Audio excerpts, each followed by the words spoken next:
صلو علی الحبیب صلی اللہ علیہ وسلم. تو میں نے 2 شرطیں رکھی تھی میرے بھائی. اکیلے آنا ہے, کیمرہ مین ساتھ لے آؤ. دوسرا صرف عقیدے پہ بات ہوگی, اور آپ اس کی وہ پہلی اب میں وہ چوروں والی تو لفظ میں استعمال نہیں کرتا, جو 5 منٹ کی ویڈیو میں 10 کٹنگز ہیں, اس کے اندر آپ دیکھ لیں. اس نے آتے ہی کہا کہ یہاں کا یہ مولانا میرا ریپ ہے اور 6 بندے میری طرف سے ہوں گے. تو رسے کا میچ میرے ساتھ کھیلنے آیا ہے, 6 بندے تیرے ساتھ ہوں گے. اور یہ مولوی تو ایڑیاں رگڑتے ہیں میرے ساتھ بیٹھنے کے لیے. میں نے تمہیں اجازت دی تھی, اور کیمرہ مین 6-10 سیکورٹی گارڈ لے کے آ دو, باہر بیٹھیں گے اگر تمہیں سیکورٹی کرنا. مولوی کے ساتھ ہی میں بیٹھوں. تمہیں کہا تھا کیا مطلب چیلنج آ جا بچہ جس فورم میں.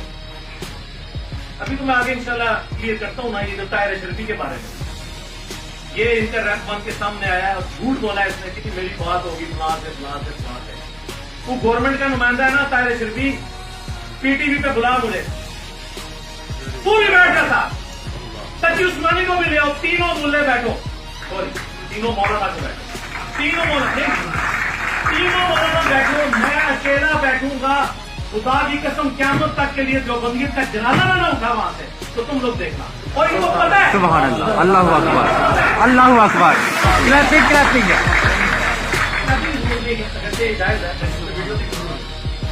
کہ جس طرح امریکہ جاتے ہوئے نا یہ افغان وار ہمارے اوپر مسلط کر کے چلا گیا نا, یہ رات کے اندھیروں میں چوری کی طرح ویڈیو بنا کے یہاں کے 6-7 ملے میرے اوپر مسلط کر کے جا رہا تھا اور ان کے نام لے رہا تھا. مجھے نہیں سمجھ آتی. اور بنو امیہ کی چالیں جہاں سے ختم ہوتی ہے نا, وہاں سے میری عقل سٹارٹ ہوتی ہے. مولا علی کو جنگ صفین میں دھوکہ دیا تھا نا, محمد دوسری دفعہ سراغ سے نہیں چلا جاتا. تم لوگ کیا سمجھتے ہو مجھے